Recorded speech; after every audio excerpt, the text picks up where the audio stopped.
আসসালামু আলাইকুম, ঈদ মোবারক সবাইকে। Welcome back to my channel Sanjita blogs. অনেক দিন পরে আমি আপনাদের মাঝে একটা ভিডিও নিয়ে হাজির হলাম। এটা হচ্ছে আমাদের চাঁদ রাত প্লাস ঈদের দিনের ভিডিও। তো পাতিলে আমি দুধ জাল করতে বসিয়ে দিয়েছি, এটা দিয়ে ফিরনি রান্না করা হবে।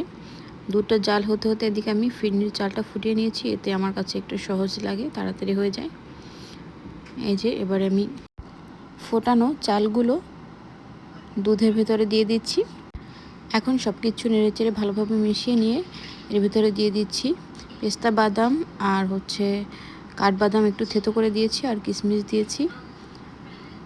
বাদাম থেতো করে দেওয়ার কারণ হচ্ছে আমার ছেলেরা মুখের ভিতরে বাদাম পড়লে খেতে চায় না, তো একটু থেতো করে দিলে আর বুঝতে পারে না, খেয়ে ফেলে।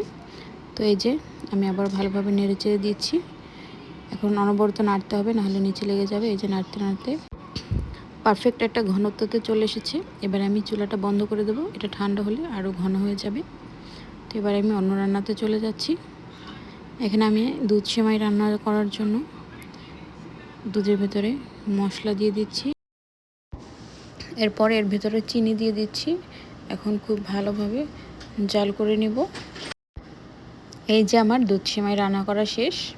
মাশাআল্লাহ, দেখতে কতটা সুন্দর হয়েছে, খেতেও অনেক মজা হয়েছে। এবারে আমি জর্দা সেমাই রান্না করতেছি। সেমাইগুলো আমি আগেই ভেঙে নিয়ে ঘিয়ের উপরে ভেজে নিয়েছি। এবারে চিনি দিয়ে দিচ্ছি। চিনি দিয়ে খুব ভালোভাবে নেড়ে চেড়ে মিশিয়ে নিচ্ছি।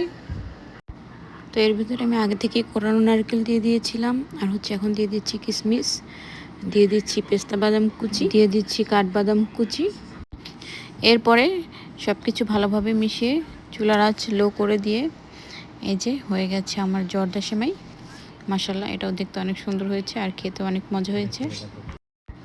আর এই হচ্ছে পুডিং। পুডিংটাও দেখতে মাশাআল্লাহ মাশাআল্লাহ মাশাআল্লাহ অনেক সুন্দর হয়েছে। আর টেস্টের কথা তো আর বলারই দরকার নেই, কোনো না খেলে তো বুঝতেই পারবেন না আপনারা। আর এই যে হচ্ছে জর্দা। তো সবাই আমাকে কমেন্ট করে বলবেন আমার রান্নাগুলো কেমন হয়েছে।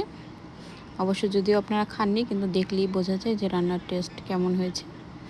আর এই যে হচ্ছে ঝাল ঝাল ডিমের কোরমা। আমি আগে আগেই রান্নাবান্না করে রাখতেছি, যাতে সবাই নামাজ পড়ে এসেই খেতে পারে। আর এই হচ্ছে পোলাও। আর আমি এবারে নামাজ পড়তে আর যাইনি, কারণ আমার ছোট বেবিটা ঘুমিয়েছিল, তো ওকে উঠিয়ে নিলে প্যারা হবে।